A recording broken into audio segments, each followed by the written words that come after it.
안녕하세요, 여러분. 저는 남편이랑 둘이 오붓하게 살고 있는 50대에 접어든 여자예요. 오늘 사연의 주인공이 바로 저입니다.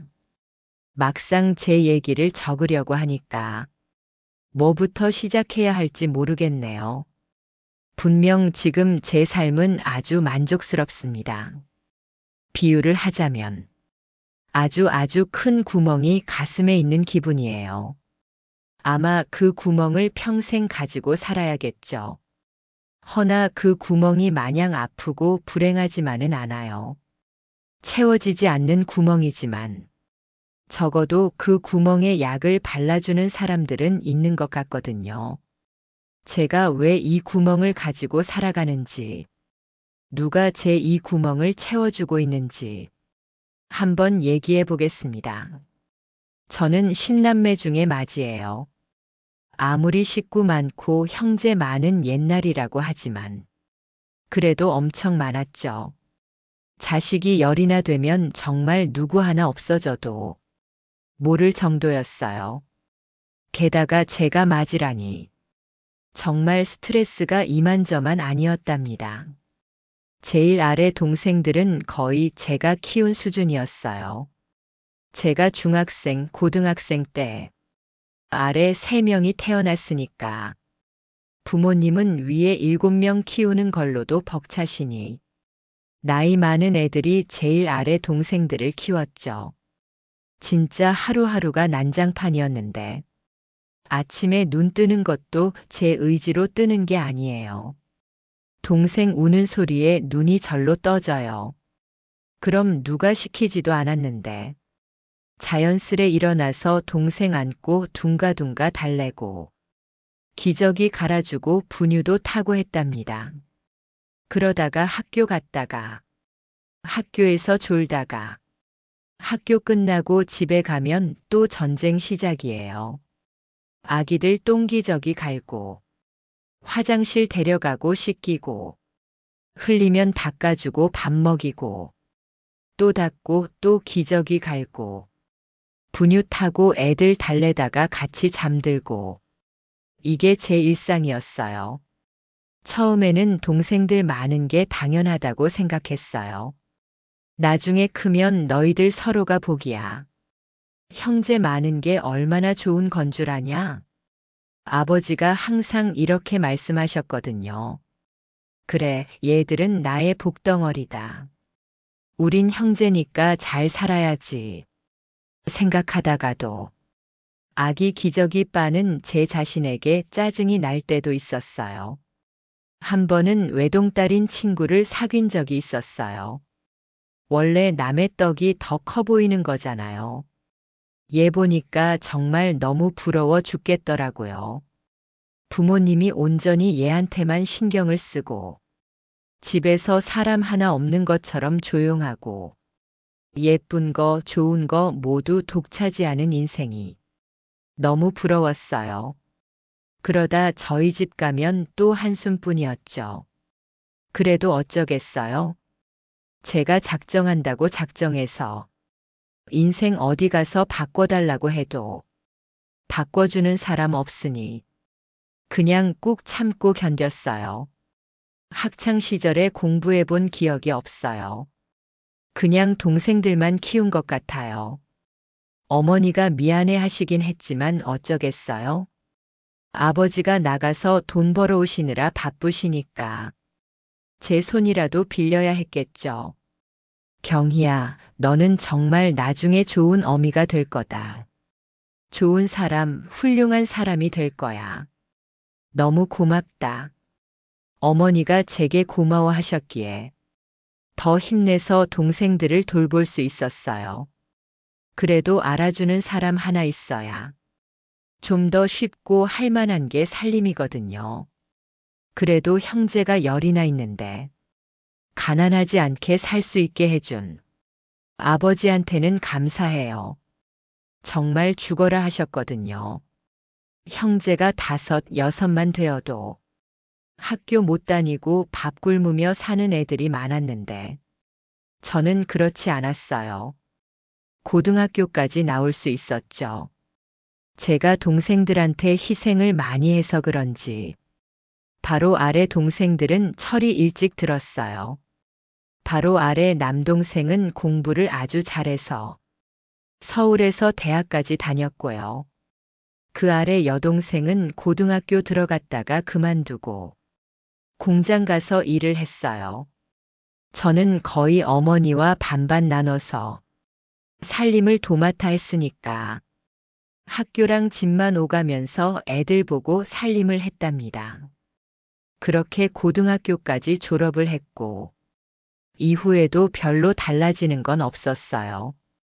제가 담당하고 있던 게 많았기에 일을 하기가 애매한 상황이었죠. 그래서 좀 더 본격적으로 살림을 하게 되었고 정말 손에 물이 마를 새가 없이 움직였던 것 같아요. 제일 막내가 저랑 17살 차이가 나요. 제가 20살 때 고작 3살이었거든요. 또 남자애라 어찌나 활발하고 체력이 많이 필요한지 애를 10이나 낳은 어머니가 감당하기 힘드셔서 아래 꼬맹이들 도맡아 육아하며 어머니 좀 쉬게 해드리고 살림하며 그렇게 20살을 맞이했어요. 그렇게 1년이 지났나 좀 억울하다는 생각이 들었어요. 오랜만에 친구를 만났거든요. 친구는 졸업하고 취직해서 회사 다니고 있었어요. 고등학생 때 제일 친했던 친구였는데 도통 만날 시간이 안 나서 졸업하고 처음으로 보는 것이었거든요. 그런데 고작 1년이 지났을 뿐인데 친구와 제 모습이 너무나도 달랐어요. 친구는 예쁜 구두를 신고 짧았던 단발머리도 어느새 어깨 아래까지 길러서 머리띠를 하고 있었고 무릎이 드러나는 깔끔한 치마에 작은 손가방을 들고 며칠 화장도 하고 나타났어요. 그에 반해 저는 낡은 운동화에 제 몸보다 훨씬 큰 티셔츠와 긴 면바지, 편하다는 이유로 여전히 귀 바로 아래 기장의 단발머리에 장바구니 겸용으로 쓰는 가방을 들고 나갔답니다. 서로 집안 사정 다 알고 비밀도 없을 만큼 친했던 친구였는데 갑자기 너무 낯설게 느껴지더라고요. 친구가 딱히 내색을 안 했기에 무슨 생각을 했는지 모르겠어요. 하지만 저는 자꾸만 움츠러들었고 억울했고 속상했고 괜히 부끄러워졌답니다. 그날 친구와 헤어지고 집에 들어가는 내내 생각이 많았어요. 나 이대로 정말 괜찮은 걸까 하는 생각이었죠. 머릿속엔 물음표만 가득한 채 집에 도착했고 저를 반겨주는 것은 하루 사이에 쌓여있는 집안일과 빈틈없이 꽉 찬 시끄러운 집뿐이었어요. 나 이대로는 안 되겠다 싶더라고요. 이렇게 살다가는 평생 동생들만 키우다가 늙겠구나 싶었거든요. 다른 변화가 필요했고 저 스스로의 발전이 있어야 했어요. 그래서 가족들한테 선전포고를 했답니다. 저 공부하렵니다. 저 이대로는 안 되겠어요. 공무원 할 거예요. 집에 틀어박혀 살림하며 꿈도 없을 줄 알았던 제가 갑자기 공무원을 한다고 하니 부모님은 엄청 놀라셨어요. 그런데 그때 제 용기에 힘을 얹어준 것이 제 동생들이었어요. 그래, 누나 고생 많이 했잖아. 이제 누나 인생 살아야지. 맞아, 언니 이제 하고 싶은 거 해. 언니 공부해. 내가 공장에서 돈 많이 벌어다가 줄게. 부모님도 처음에는 어리둥절해 하시다가 제 꿈을 응원해 주셨어요. 그때부터 정말 그 시끌벅적한 집에서 죽어라 공부를 했어요. 꼬맹이들이 찾아도 방문 틀어 잠그고 공부만 했고 평일 아침에는 무료 독서실 가서 공부했답니다. 정신없는 제 인생에서 공부라는 것은 참 크나큰 모험이었어요. 하루도 조용할 날이 없었으니까요. 아무도 눈치 안 주는데 괜히 눈치도 많이 보였고 마음고생도 많이 했어요. 학창 시절에도 공부를 해본 적 없어서 어려움이 많았지만 2년 동안 독하게 마음먹고 공부한 끝에 저는 공무원 시험에 합격하게 되었어요. 그리고 곧장 바로 아래 남동생이 있는 서울로 향했죠. 제가 경기도에 살았거든요. 첫 근무지 배정이 서울에 났더라고요. 그게 다행히도 남동생이 살고 있는 자취방 인근이라 그쪽으로 가게 되었답니다. 그리고 저는 첫 직장에서 지금의 남편을 만나게 되었죠. 저보다 1년 선배였던 남편을 본 순간 첫눈에 뿅 반하고 말았어요. 그래서 제가 엄청 쫓아다녔거든요. 나이도 어린 내가 안지도 얼마 안 되었는데 냅다 들이대니까 엄청 당황스러웠을 거예요. 그런데 진짜 보자마자 이 사람이랑 결혼하겠구나 이런 생각이 딱 들더라고요. 이건 인연이다 싶었고 알게 된 지 한 달 만에 제 마음을 표현하고 졸졸 쫓아다녔어요. 일하던 동사무소 사람들도 제가 남편 좋아하는 거 다 알고 있을 정도였답니다. 영준 씨, 왜 경희 씨 마음 안 받아줘? 저렇게 적극적인데 이제 받아줄 때도 되지 않았어? 동료분들이 저희를 엄청 놀렸어요. 둘이 잘해보라고 하면서요. 그런데 저희 남편이 엄청 신중한 성격이거든요. 낯선 사람한테는 마음을 잘 안 열기도 하고, 뭐 하나 결정할 때도 2번, 3번 고민하는 사람이에요. 저랑은 완전 딴판인 거죠. 하지만 그렇다고 해서 제 마음을 꺾을 수는 없었어요. 제가 끈질기게 마음을 표현한 끝에 근무 시작하고 4개월쯤 되었을 때부터 연애를 시작했답니다. 아직도 그때가 참 새록새록해요. 매번 제가 고백하다가 그날은 남편이 갑자기 같이 저녁 먹자고 하더니 집 가는 길에 저한테 고백했어요. 낙엽이 길에 가득 깔린 가을이었어요. 날은 선선했지만 저희 마음만은 아주 뜨거웠죠. 무튼 그렇게 저희의 연애가 시작되었답니다. 사내 연애라고 하죠. 그리고 그 사내 연애는 원래 동료들이 다 알게 되잖아요. 저희도 마찬가지였어요. 같이 일하는 분들이 저희 만나는 거 다 알고 엄청 축하해 주셨죠. 점심시간에도 저희 둘이 밥 먹으라고 해주시고 그러셨어요. 저희 둘 빼고는 다들 나이가 좀 있으셨던 분들이었고 대부분 기혼이셨다가 더욱 저희에게 애정을 주셨던 것 같아요.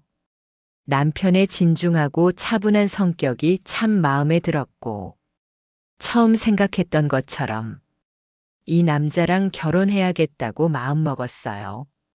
만난 지 2달 만에 저희 부모님한테 인사드렸고 또 1달 있다가는 대전에 계시는 남편 부모님께 인사드리러 갔었답니다. 누가 말릴 새도 없이 모든 게 빨랐어요. 순식간에 활활 타오른 저희는 결혼도 아주 빨리 했죠. 사귀기로 하고 딱 1년째 되던 해가을에 저희는 결혼식을 올렸고 부부가 되었어요. 모든 게 좋았어요. 결혼식도 너무 즐거웠고 아담한 신혼집에는 저희가 열심히 고른 가구들, 하나하나 따져본 가전제품들, 함께 산 작은 소품들까지도 구석구석 안 좋은 부분이 없었어요. 특히 좋았던 건 남편과 계속 붙어 있다는 것이었죠. 출근도 같이 하고 같이 일하고 퇴근도 같이 하고 퇴근하고서도 집에서 내내 붙어 있으니까 너무 좋았답니다. 누구는 종일 붙어 있으면 싸움 난다고, 직장만이라도 다르게 다녀야 한다고 했지만, 저희는 사소한 다툼조차 없었어요. 신기할 정도로 참 잘 맞더라고요. 그리고 안 맞는 거 있으면 고쳐가면 되는 거니까 큰 문제가 되지 않았어요. 저희는 내내 붙어 있으면서 앞으로의 계획들을 세웠어요. 몇 년 안에는 얼마큼 모아서 집을 사고, 적금은 한 달에 얼마를 넣고, 청약을 넣고, 생활비는 어느 정도 사용하고, 이런 계획들이, 저는 이렇게 계획 세우는 걸 잘 못하는 성격인데, 남편이 워낙 꼼꼼해서 저를 잘 이끌어줬어요. 그리고 또 하다 보니까 재밌더라고요. 동기부여도 생기고요. 그리고 가장 중요했던 자녀 계획도 세우게 되었죠. 나는 10남매잖아. 사실 어릴 땐 그게 너무 싫었거든. 싫었어. 부모님이 사랑을 10분의 1로 나눠야 했기도 했고, 나는 뭐든 희생하는 입장이었으니까. 그래서 불만이 많았지. 외동인 애들이 부럽기도 했고.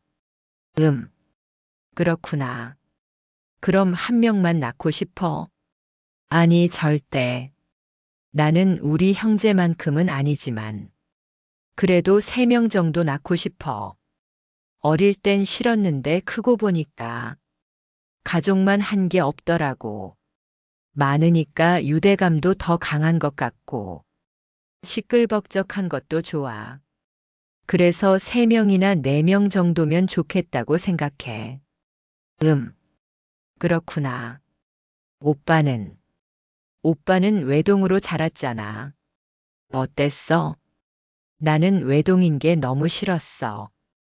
같이 놀아줄 형제가 없어서 외롭기도 했고, 부모님이 나만 쳐다보시니까 조용한 집이 너무 외로웠어. 그래서 나도 경이 내 말대로 많이 낳고 싶어. 3명이나 4명. 너무 좋네. 나 더 열심히 일해야겠다. 남편과는 자녀 계획을 세우는 것도 마음이 잘 맞았어요. 저희는 복작복작한 가정을 꿈꿨고, 열심히 모으고 열심히 일해서 아이들이 많은 따뜻한 가정을 꾸리는 것을 목표로 했죠. 그러기 위해서 서둘러 아이를 낳기로 했어요. 제가 공무원이긴 했지만, 그 옛날에는 공무원이라고 별다를 게 없었어요. 낳는 순간 직장은 끝이라고 생각했거든요. 제가 다니던 곳만 해도 자녀 있는 여자 직원이 2명밖에 없었어요. 그런데 항상 뭔가 위축되어 있고, 눈치 보면서 일하시고, 그분들이 저한테 이렇게 말씀하셨어요. 아이 빨리 낳고 다른 살 길 찾으라고, 자격증을 따든지 사업을 하라고요. 직장 다니면서 애한테도 미안하고, 남편이랑 직장에도 눈치 보이고, 심지어는 복직 못하는 경우가 수두룩하다면서 말이죠. 어떻게 공부해서 얻게 된 공무원인데, 이렇게 놓칠 수는 없었어요. 그래도 한 살이라도 더 어리면, 직장에서 받아주지 않을까 싶은 마음에, 일찍 아이를 낳고, 일찍 복직을 하기로 한 거였죠. 저는 제 가정도 중요했지만 제 삶도 중요했거든요. 21년 만에 얻게 된 오로지 저만의 인생이기도 했고, 무엇보다 엄마가 능력이 있어야 아이들도 잘 클 거라고 생각했기 때문이에요.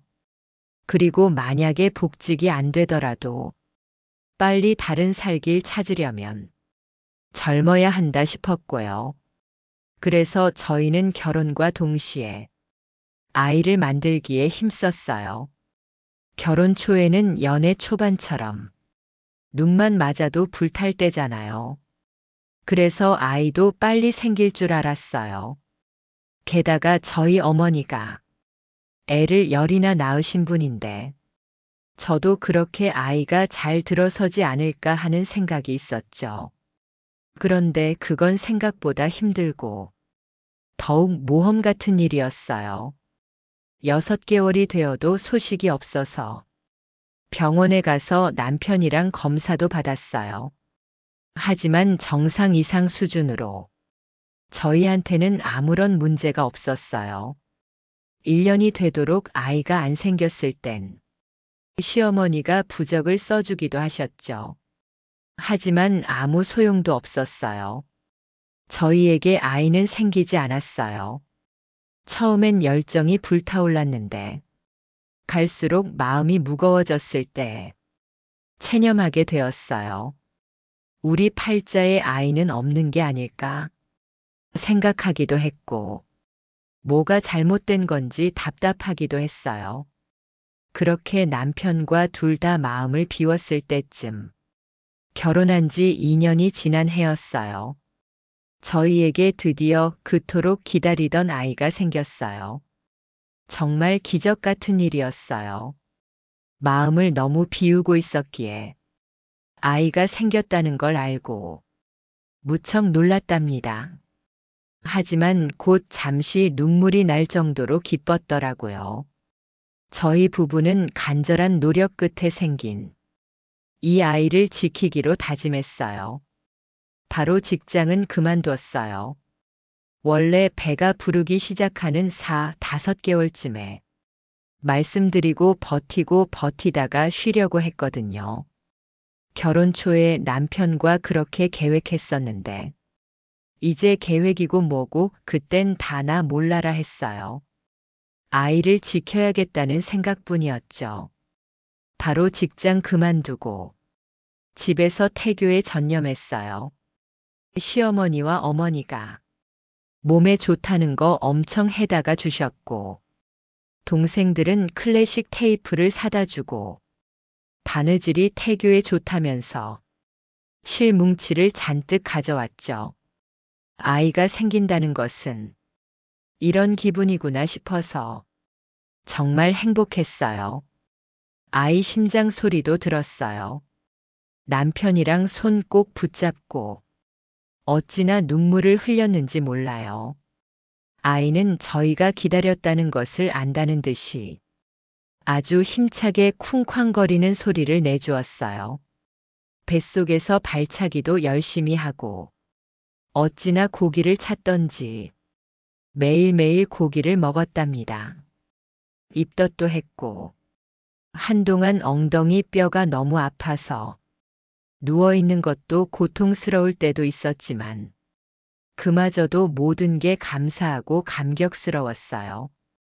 그렇게 임신 8개월이 되었어요. 원래 동네에 있는 산부인과를 다녔거든요. 그런데 저희가 시도한 지 2년 만에 생긴 아이이기도 했고 양가 어른분들의 권유로 대학병원을 다니게 되었어요. 임신 소식 알고 바로 대학병원으로 옮겼죠. 조금 멀기도 했고 대기도 엄청 길었지만 그래도 아이를 위해서 그 정도쯤은 힘들지도 않았어요. 8개월 되면서 일주일에 한 번씩 병원에 가게 되었고 남편이 매주 쉬기가 힘들어서 친정 엄마나 동생들이 따라가 주었어요. 그런데 그날은 가족들이 다 시간이 안 나서 혼자 병원에 가게 되었죠. 익숙한 버스를 타고 도착한 병원에서 미리 챙겨간 바느질을 꺼내 하면서 제 순서를 기다렸어요. 1시간쯤 기다렸을 때 제 순서가 되었고 드디어 진료를 보게 되었어요. 담당 선생님과 인사를 나누고 곧바로 초음파를 봤어요. 우리 아기 얼마나 컸어요? 저번에 손가락 움직이는 것도 보이던데 오늘도 보이나요? 초음파를 보는 순간은 항상 설레었어요. 하지만 영상을 봐도 저는 뭐가 뭔지 잘 모르니까 선생님만 쳐다보고 이것저것 물었죠. 그런데 선생님이 평소랑 다르게 말씀을 안 하시는 거예요. 평소보다 느리게 손을 움직이시면서 꼼꼼히 초음파를 보시더라고요. 왜 그러세요, 선생님? 저를 흘끗 보시더니 이번에는 좀 더 세게 제 배를 누르시면서 초음파를 보셨어요. 왜 그러는지도 모르겠고 배가 아프더라고요. 선생님 왜 그러세요? 아이가 버텨주지 못하네요. 네, 버텨요? 아이가 버티질 못했다니. 그게 무슨 말인지. 처음엔 정말 무슨 뜻인지 몰라서 어리둥절했다가 이내 그 말이 무슨 뜻인지 알게 되었어요.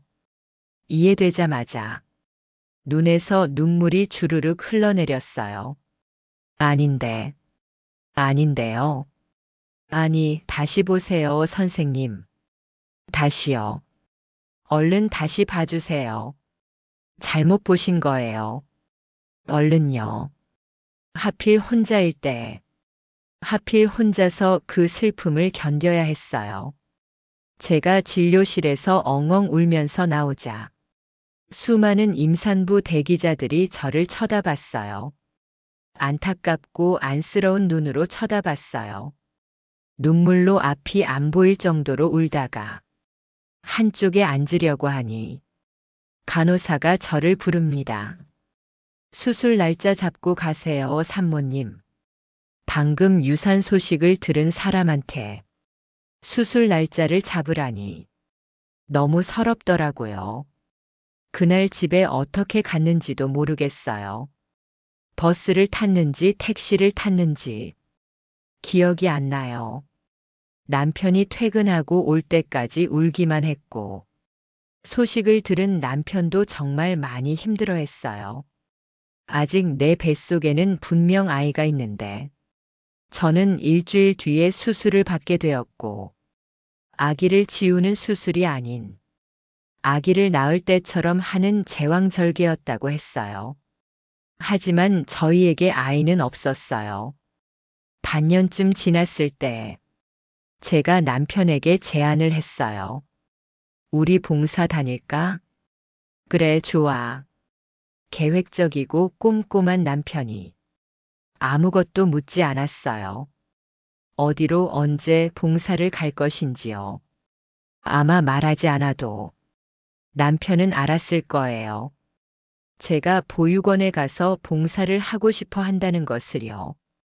아이를 잃고 종종 얘기를 했었거든요. 우리에게 아이가 올 운명이 아닌 것 같다고. 하지만 아이가 너무 좋으니까 보고 싶다고요.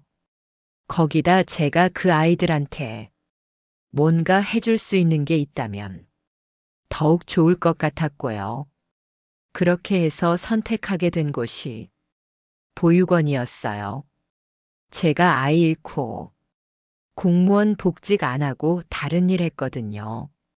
여러 사정이 있었는데 저를 불쌍한 사람이라 생각하는 것 같은 시선들이 너무 힘들어서 그만두고 동생 도와서 집에서 일을 하고 있었어요.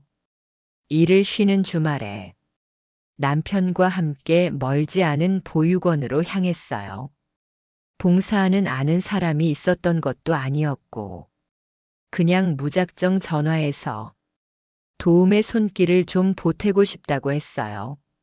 원장님께서 얼마든지 와도 된다고 하셨고 그렇게 처음 방문하게 된 것이었어요. 전화로 상황을 대충 듣기는 했지만 생각보다 더 많은 아이들이 있었어요. 그리고 생각보다 더 많은 도움의 손길이 필요해 보였고요. 첫날은 정말 애들 얼굴 볼 틈도 없이 일만 하다가 왔어요. 애들 수가 몇십 명이니까 설거지거리가 상당하더라고요. 그걸 여태 선생님 두 분이서 했다는 게 믿기지 않을 정도였어요. 청소도 어마어마했어요. 이불 빨래들을 보육원에서 나이가 많은 아이들이 도와주기도 하더라고요. 괜히 마음이 애잔했어요. 하고 싶은 거 못하고 동생들 위해서 일해야 한다는 게 마음이 쓰였거든요. 그 이후 저희 부부는 매주 주말마다 보육원에 방문했어요.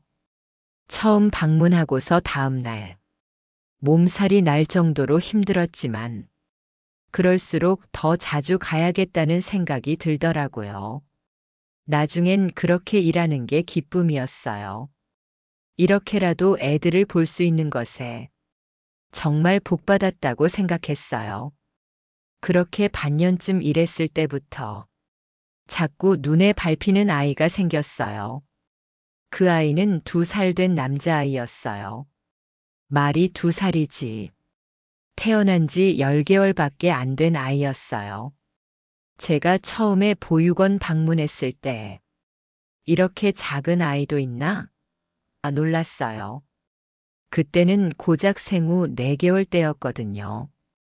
100일 막 지난 아이였죠. 이 아이는 어떻게 생후 1달쯤 되었을 때 원장님 앞에 놓여져 있었어요. 어머, 어떻게 그런 작은 목소리로 배고프다고 낑낑 우는 걸. 제가 데리고 들어왔죠. 원장님께 첫날 그 말을 듣고부터 그 아이한테 마음이 많이 갔어요. 어린아이가 어쩌다가 여기 오게 되었을까?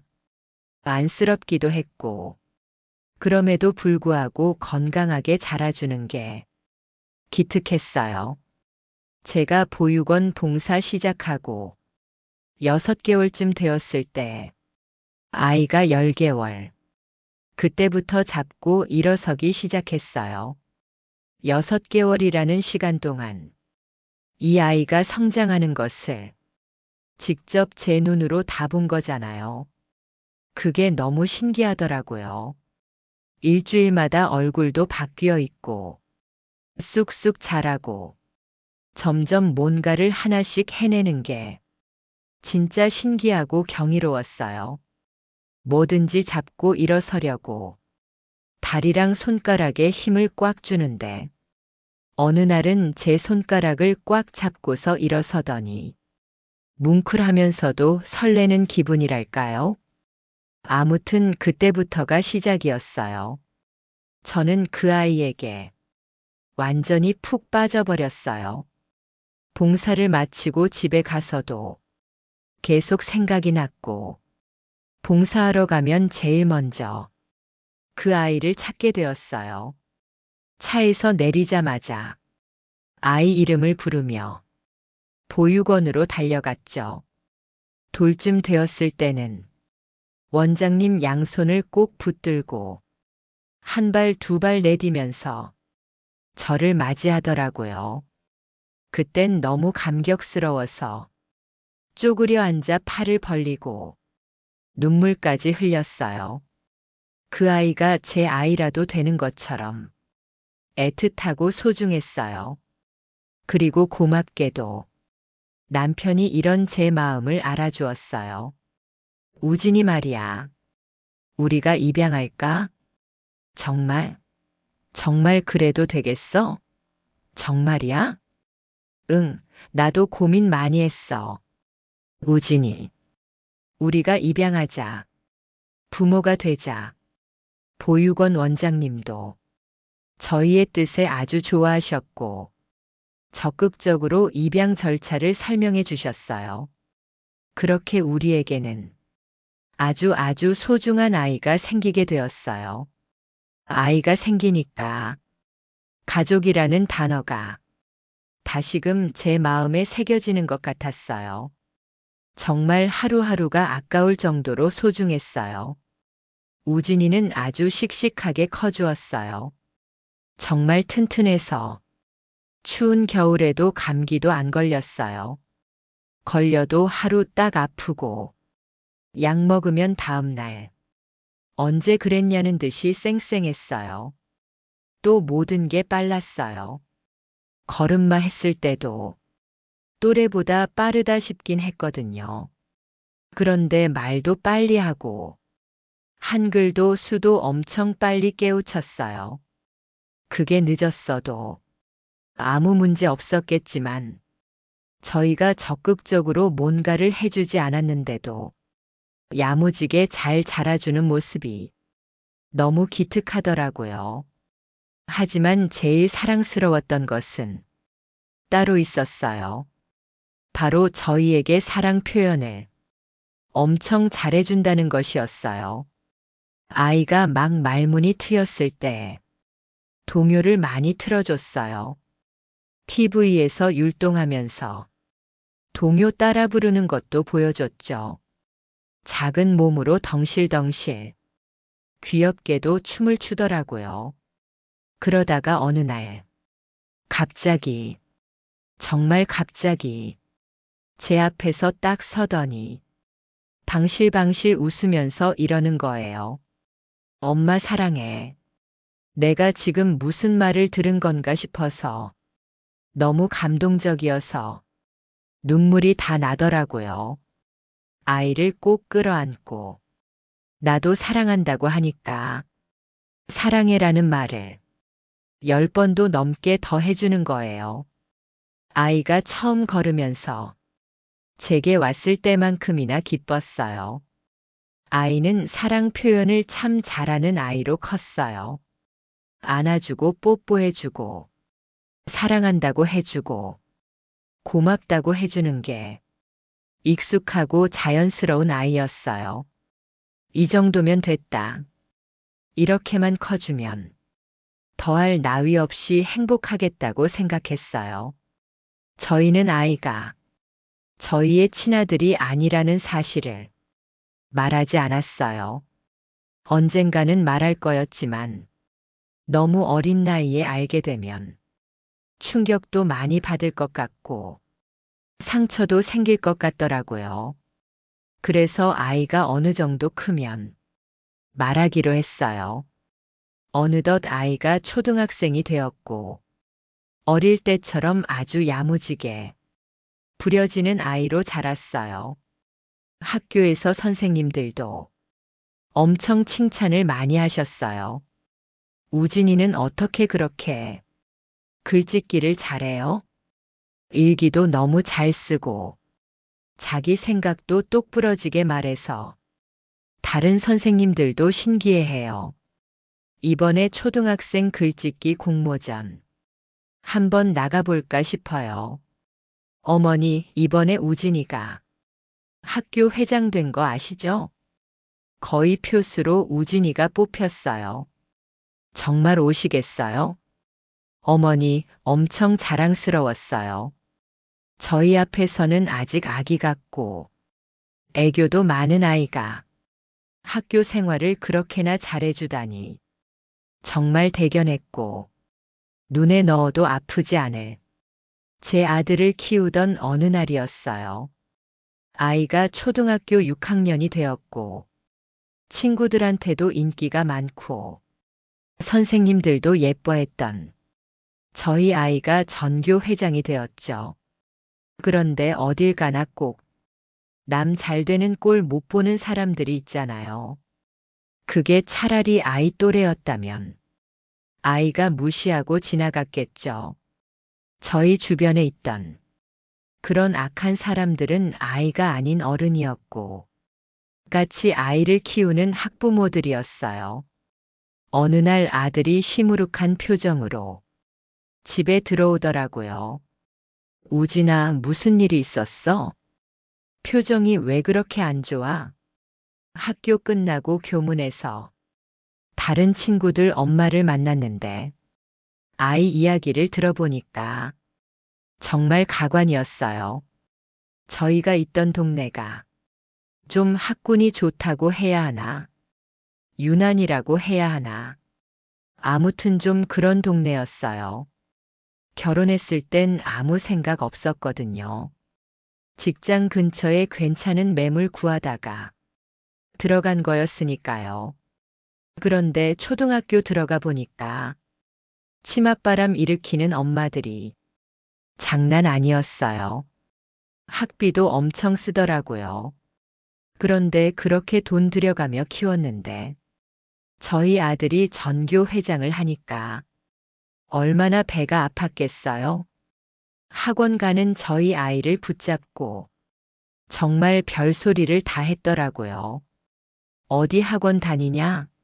에서 시작해서 아버지가 고작 공무원인데 누굴 닮아서 공부를 잘하냐며 사실은 친아들 아닌 거 아니냐는 농담까지 하면서 자기네들끼리 낄낄거렸다고 정말 눈이 뒤집히고 곧장 그 엄마들 찾아가서 머리끄덩이를 잡아버렸어요. 어디 애한테 할 소리가 없어서 그딴 소리를 하나요? 한바탕 소동이 일어나 사과까지 받아내긴 했는데 아이는 상처를 받은 것 같았어요. 한동안 계속 묻더라고요. 엄마, 나 정말 친아들 맞지? 친구들도 나한테 엄마랑 안 닮았다고. 내가 보기에는 닮은 것 같은데.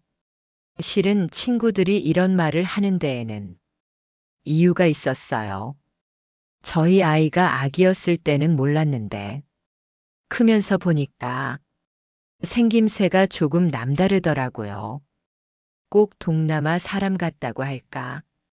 한 3~4살쯤 되었을 때 아이가 혼혈이라는 것을 알게 되었어요. 특히 까무잡잡한 피부와 진한 눈매가 도드라졌어요. 그러니까 그 엄마들도 아이 친구들도 진짜 친아들이 맞냐고 할 법했죠. 남편과 진짜 많이 고민했어요. 지금이 말할 때인가에 대해서요. 그런데 계속 친아들이라고 해놓고 나중에 사실 아니라고 하면 혹은 말하기도 전에 아이가 알아버리면 그건 더 큰 상처예요. 그래서 저희는 지금이 때인 것 같다고 생각하고 아이한테 솔직하게 털어놓기로 했어요. 우진아, 사실은 엄마 아빠가 널 보육원에서 입양했어. 우리 아들이 혹여나 놀라서 울면 어쩌나. 상처가 크면 어쩌나. 보육원 원장님께 들어보니 갑자기 성격이 변하기도 한다던데. 하지만 우려와 달리 아들은 입을 꼭 다물었어요. 저희 3사람 사이에 정적만 흘렀어요. 남편도 저도 말을 하지 못하고 아들의 반응만 살피고 있던 그때였어요. 아들이 천천히 고개를 끄덕였어요. 그렇구나. 어쩐지. 아니, 겉모습이 너무 달라서 그런 생각을 아주 가끔 했어요. 아들이 그런 생각을 한다는 것은 처음 알게 된 사실이었어요. 또래 남자아이답지 않게 살가운 성격의 부모 애착도 커서 저희한테 모든 걸 다 얘기하는 아이였거든요. 교우 관계, 학교 생활, 고민 등등요. 아들은 다시 생각에 빠지더니 이렇게 말했어요. 감사합니다. 친아들도 아닌데 사랑해 주셔서 감사해요. 그게 무슨 말이야? 당연히 널 사랑하지. 그런데 이 사실을 말하는 건 혹시 저를 다시 보육원에 보낼 건가요? 뭐? 그게 무슨 말이야, 우진아? 너는 우리 아들이야. 내 호적에 내가 있고 내가 널 키웠어. 그런 일은 절대 없어. 그럼 앞으로도 저를 사랑해 줄 건가요? 말이라고. 내가 어떻게 널 사랑하지 않을 수 있겠니? 그럼 저도 앞으로도 계속 엄마 아빠를 똑같이 사랑해도 되는 건가요? 당연하지. 넌 둘도 없는 우리 아이야. 고마워요, 엄마 아빠. 훌륭한 어른이 될게요. 꼭 엄마 아빠한테 효도할게요. 아이가 콩알 같은 눈물을 뚝뚝 흘리면서 말했어요. 저와 남편은 아이를 꼭 안아주었어요. 아이의 마음이 어떨지, 많이 상처받았는지 아닌지는 모르겠지만 저희의 마음은 달라지는 게 없었어요. 누구보다도 이 아이를 사랑하고 끝까지 지킬 것을 처음 데려온 순간부터 약속했던 것이었거든요. 아이에게 사실을 알린 후에도 변하는 건 없었고, 아이가 변한다고 해도 언제든 그 자리를 지킬 자신이 있었어요. 다행히 아이는 크게 상처를 받지 않은 듯 했어요. 걱정했던 것보다 조금 더 덤덤하게 받아들인 것 같더라고요. 학교 생활도 평소와 같았고, 저희와의 관계도 여전했어요. 거의 12년 동안 사실을 말하는 날만 걱정하고 고민했는데, 생각보다 괜찮았어요. 오히려 후련한 마음도 있었고요. 바로 직장은 그만뒀어요. 원래 배가 부르기 시작하는 5개월쯤에 말씀드리고 버티고 버티다가 쉬려고 했거든요. 결혼 초에 남편과 그렇게 계획했었는데, 이제 계획이고 뭐고 그땐 다나 몰라라 했어요. 아이를 지켜야겠다는 생각뿐이었죠. 바로 직장 그만두고 집에서 태교에 전념했어요.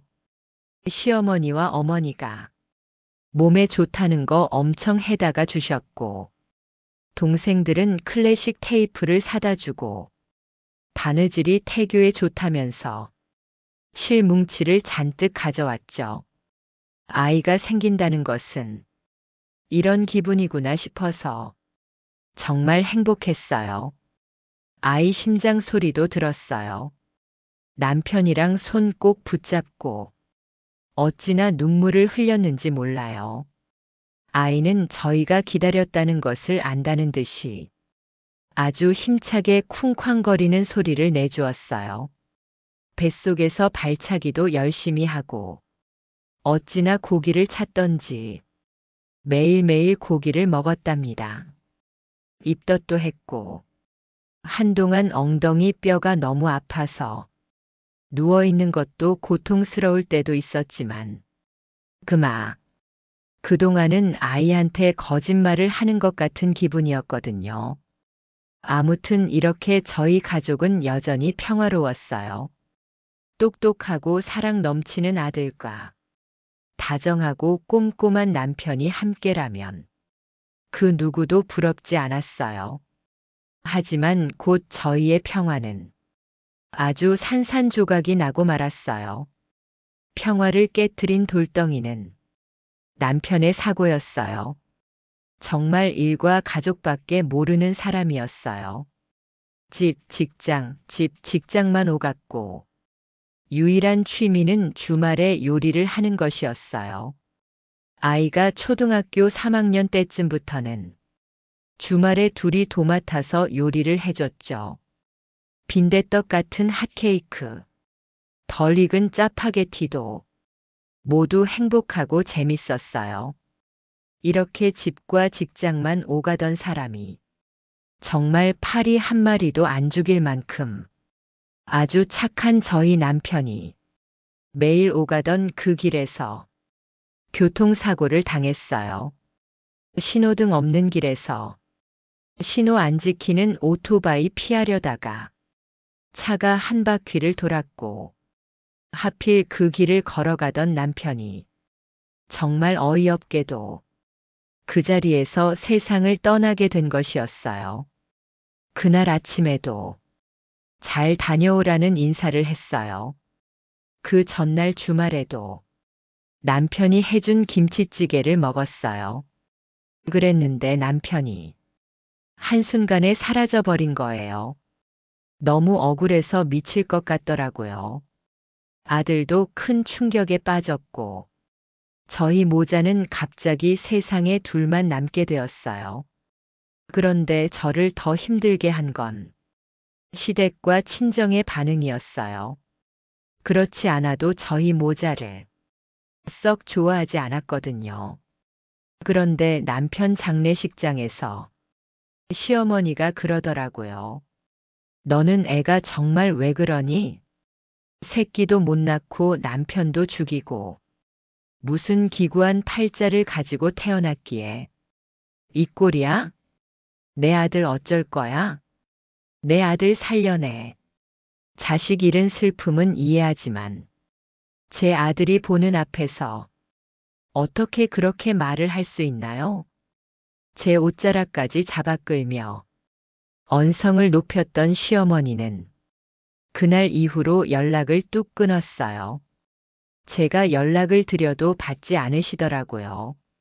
그런데 이렇게 저와 제 아들 편을 안 들어준 건 시댁뿐만이 아니었어요. 저희 친정까지 그랬죠. 장례식장에서 아들이 잠든 늦은 밤, 친정 식구들하고 늦은 저녁밥을 먹고 있었어요. 그런데 갑자기 저희 어머니가 그러더라고요. 너, 우진이는 어쩔 거니? 뭘요? 다시 데려다 줘야지. 그럼, 내 자식도 아닌걸. 혼자 키우려고 하니? 엄마, 그게 무슨 말이야? 우진이 내 자식이지. 내가 입양했잖아. 너무 갑작스러워서. 이게 대체 무슨 말인가 싶어서 숟가락을 내려놨는데 가족들 눈빛이 다 어머니 말에 동의한다는 눈빛이었어요. 뭐야? 지금 너네 다 우진이를 진짜 조카라고 생각 안 한 거야? 누나 요즘엔 파양하는 것도 간단해. 누나 이렇게 됐으니까 그냥 싹 다 정리하고 새로 시작해. 뭐 나이 먹었다고 시집 못 가나? 너 그게 무슨 소리야? 너 미쳤어? 진짜. 소름이 끼쳤어요. 다들 제정신이 아닌 것 같았어요. 그 자리에서 친정 식구들 싹 다 내쫓아버렸어요. 그리고 그때부터 아들과 둘이 험난하게 살아가기 시작했죠. 졸지의 과부가 되어서 시댁, 친정 다 잃게 된 저는 일단 먹고 살 권리를 해야 했어요. 제게는 소중한 제 자식이 있었으니까요. 나이도 어느 정도 차서 새로운 일 구하는 게 마땅치가 않더라고요. 그래도 따지고 보면 30대였어요. 끝자락에 있긴 했지만요. 아무튼 그때부터 저는 파출부 일을 하게 되었어요. 보통 식당 파출부로 나갔어요. 인력사무소에서 소개해주는 음식점 나가서 주방에서 일을 했죠. 젊을 때에도 식당 아르바이트 같은 건 한 번도 안 해봤던지라 나이 먹고 진짜 욕 많이도 먹었어요. 저보다 어린 사장님한테 매일 혼나가면서 일 배웠고 매일 같이 아들 생각만 하면서 억척스럽게 살았죠. 아들도 마찬가지였어요. 남편 죽고 나서 정말 하루에 밥 한 끼도 못 먹을 정도로 힘들어하더니 제가 이를 악물고 살아가니까 아이도 자극을 받은 건지 점점 돌아오더라고요. 이전과는 달랐지만 우리에게도 다시 평범한 일상이 돌아왔어요. 어쩐지 아들은 남편이 떠난 후에 더 악착같이 공부를 하는 것 같았어요. 그때가 아들이 중학생 때였거든요. 중학교 1학년 때부터 친구랑 같이 동네 공부방 다니고 싶대서 보내줬는데 공부를 잘하긴 했어요. 반에서 3등 정도 했으니까 잘했죠. 그런데 남편 그렇게 되고 난 뒤에는 주말에도 책상 앞에 앉아서 공부하더니 반 1등을 해냈어요. 우진아, 좀 쉬엄쉬엄 해. 엄마 여기까지만 하고요. 안 힘들어요. 요즘 엄청 열심히 하네. 찾아보니까 변호사 되려면 공부 잘해야 한다고 하더라고요. 그래서 이번 시험에서 전교 1등이 제 목표예요. 그날 아이의 꿈을 알게 되었어요. 변호사가 되고 싶다고 하더라고요. 그 전까지는 원래 우주 비행사, 비행기 조종사 이런 거였거든요. 물어보지 않아도 아이가 왜 변호사로 꿈을 바꿨는지 알 수 있었어요. 사실 남편이 사고 당하고 사건이 좀 심각해져서 소송까지 가게 되었었거든요. 억울하게 사고 당한 우리 남편인데, 오토바이 운전자, 그 차 운전자. 그 아무 잘못 없다고 하더라고요. 그런데 정말 명백하게 오토바이 운전자의 잘못이 있었단 말이죠. 그런데 그 사람이 좀 있는 집 사람이었는지 변호사를 3명을 데려오더라고요. 한마디씩 해도 30만 원씩 있던 국선 변호사 쓴 저희가 어떻게 이기겠어요? 그때 아들의 꿈이 바뀌었나 봐요. 훌륭하고 정의로운 변호사가 되어서 힘든 사람들한테 도움을 줄 거라고 하더군요. 말없이 아들의 꿈을 응원했어요. 그리고 제게 새로운 목표가 생겼어요. 아들 고등학생 되면 대형학원 보내주기, 대학교 등록금 마련하기. 그때부터는 정말 세월이 어떻게 흐르는지도 모르게 밤낮도 없고 주말도 없이 일만 하고 살았죠. 아들도 정신없는 학창 시절을 보냈고요. 아들이 수능 치르던 그때는 진짜 딱 시간이 멈춘 것 같았어요. 제가 너무 긴장이 되더라고요. 일하는데 껌 1개 씹으면서 일을 했을 정도였어요. 그래도 그날 아들한테는 시험 잘 보냐는 얘기는 하지 않았어요. 저보다 더 떨렸을 테니까요. 그리고 어련히 말하지 않을까 하고 기다렸던 것도 있었고요. 그런데 아무리 기다려도 얘기가 없길래 잘못 본 모양이다 하고 마음을 비웠어요. 그러다가 1월에 갑자기 제 아들이 서울대에 합격했다는 거예요.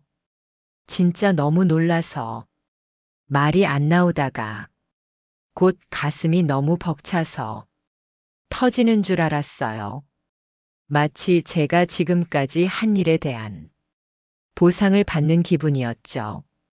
서울대 들어간 우리 아들이 너무 대견하고 자랑스럽고 기특해서 미치는 줄 알았어요. 아들은 대학교도 나오고 군대도 갔어요. 군대 보낼 때 안 울려고 했는데 그게 참아지는 게 아니더라고요. 내 새끼 가서 고생하진 않을까. 처음 보는 짧은 머리도 마음 시리고 참 많이도 울었어요. 그래도 시간은 빠르게 흘러갔고 전역해서 쉴 틈도 없이 곧바로 학교 복학도 했어요. 졸업 후에는 로스쿨까지 다니고 어느덧 진짜 변호사가 되었어요. 우리 우진이 너무 장하다. 너무 장해.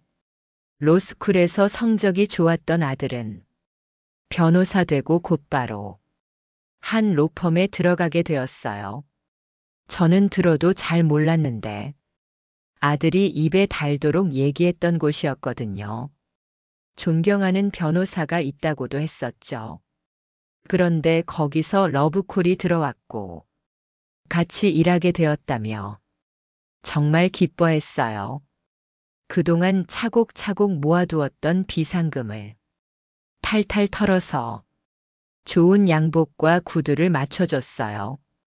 출근 전날 아들은 미용실에 가서 머리도 예쁘게 다듬었고 엄마 다녀올게요. 첫 출근을 하는 아들을 배웅하고 저도 나갈 준비를 하려고 서두르다가 그만 아끼는 머그컵 하나를 깨트렸어요. 제가 뭘 깨트리거나 그런 사람이 아니거든요. 컵에서 물 한 번도 안 엎지르는 사람인데 그날은 이상했죠. 깨진 조각들을 급하게 주워 담다가 손가락도 베었어요. 다시 줍고 쓸고 청소기까지 돌리고서 가게에 출근을 했죠. 그날따라 가게에 단체 손님이 와서 무척 바빴어요. 물 한 모금 마실 틈도 없이 이리저리 뛰어다니면서 일을 했죠. 한참 일하다가 손님들 다 빠지고 숨 좀 돌리려니 오후 4시더라고요.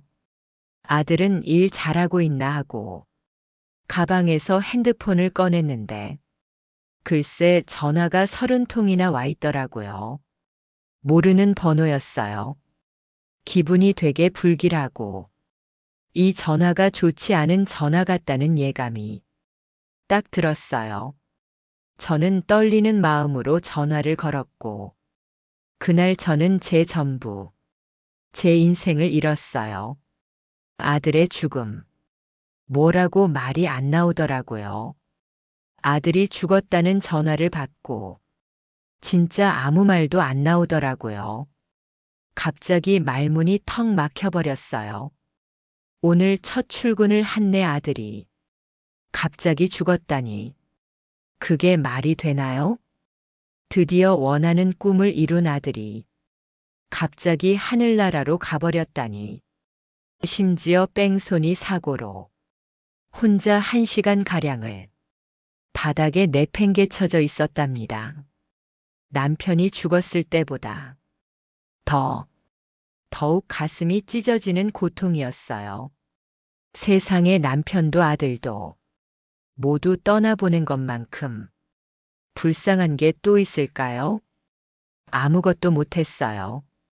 일상을 다시 이어갈 수가 없었고 더 이상 살아갈 이유도 없었어요. 아들이 죽고 남편이 있는 납골 땅에 남편 바로 옆자리에 아들을 모셨어요.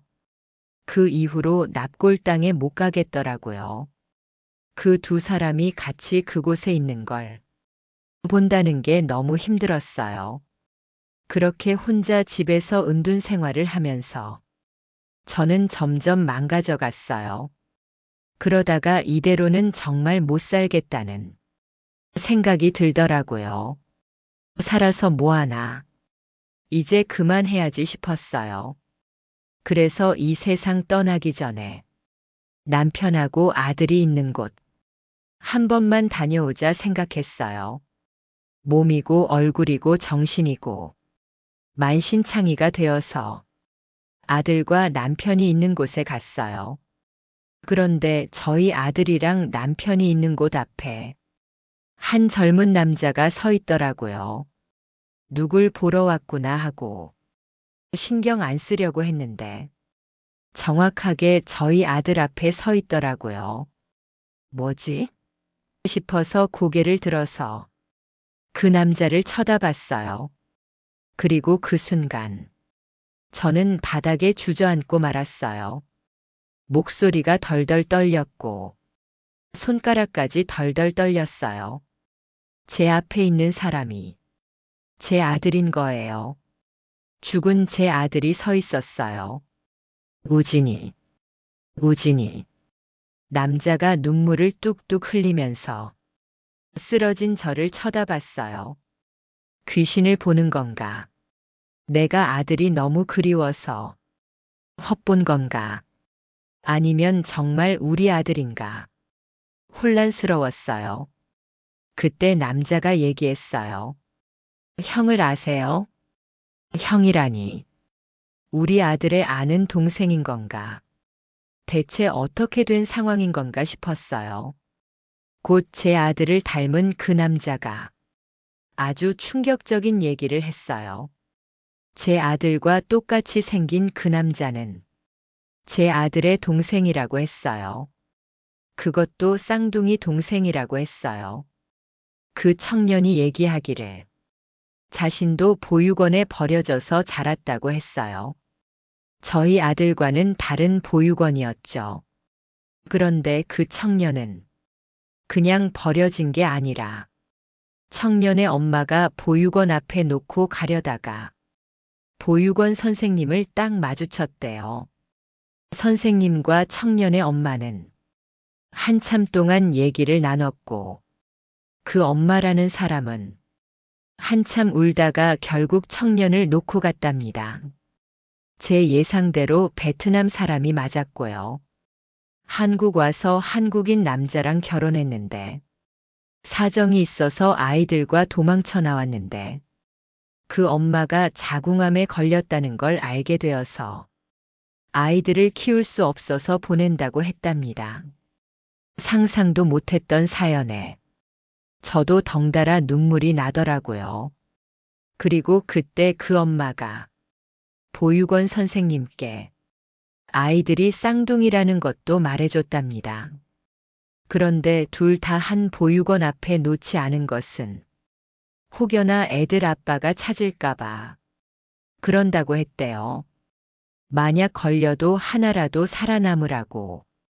무튼 그렇게 저희 아들의 쌍둥이 동생은 보육원에서 자랐고 7살이 되던 해에 입양되었다고 했어요. 부모님은 대기업에 다니는 능력 있는 회사원이었는데 아이가 생기지 않아서 입양을 했다고 했어요. 그 청년을 보니까 알겠더라고요. 양부모님께 많은 사랑을 받았을 거라는 게 느껴졌어요. 쌍둥이 형의 존재를 알았던 청년은 항상 형을 그리워했고 찾으려고 노력도 해봤어요. 보육원에 베트남 혼혈 아이가 있었느냐고 연락도 돌려보고 혹시라도 단서가 될 만한 게 있을까 싶어서 미니홈피 같은 것도 찾아봤다더라고요. 하지만 어디서도 단서가 될 만한 게 없었고 마음을 비우고 살아갔어요. 그러다가 한 잡지를 보게 되었는데 거기서 저희 아들을 봤다더라고요. 아들이 대학교 다닐 때 대학생 모델로 잡지용 사진 한 번 찍은 적이 있었거든요. 뭐 대단한 건 아니었고 그냥 아르바이트처럼 딱 한 번 했던 거였어요. 그런데 그 오래된 잡지를 그 청년이 발견을 한 거예요. 그것도 집에 있는 잡지들 버리려고 하다가요. 그게 대학생 때 찍은 거고 대학생 컨셉으로 찍은 거라 학교 정보랑 이름이 나와 있고 인터뷰도 짧게 실려 있었거든요. 그거 보고 청년이 아들 학교에 전화해보고 갖은 노력으로 수소문을 해서 겨우겨우 저희 아들 동기를 찾아냈답니다. 저도 아는 아들 친구였어요. 아들과 굉장히 가깝게 지냈던 학생이었고 아들이 보육원에서 왔다는 것도 알고 둘이 동반 입대도 했을 정도였죠. 아들 장례식장에서도 대성통곡을 했던 친구였어요. 그 친구한테 연락을 했는데 그 친구가 아들이 세상을 떠났다는 얘기를 하며 납골당 위치를 알려줬고 그래서 청년이 저희 아들이 있는 납골당까지 오게 된 것이었어요. 그리고 생후 한 달 무렵에 헤어진 형의 사진을 보며 눈물을 흘리고 있었던 거죠. 그 청년과 한참 동안 아들의 사진을 보다가 헤어졌어요. 기분이 이상하더라고요. 어떻게 이런 일이 있나 싶다가도 이건 우리 아들이 나 더 살다 와라. 죽지 말고 살라고 만들어준 인연이 아닌가 생각되었어요. 투명한 유리문 속 환하게 웃고 있는 아들이 그렇게 말해주는 것 같았어요. 그래, 우리 아들이 그러라고 하면 그래야지 하는 마음이 들더라고요. 그날 집에 가서 돼지우리 같은 집을 싹 치웠어요. 밤새 정리하고 청소를 했어요. 아주 반짝반짝 눈이 부실 정도로요. 우리 남편이랑 아들이 온전히 다 못 살고 죽은 이 삶을 나라도 살아야겠구나. 내가 대신 살아야겠구나 싶었어요. 그리고 제가 해야 될 일이 뭔지 정확하게 알겠더라고요. 그날 이후 저는 서울에서의 모든 걸 정리했어요.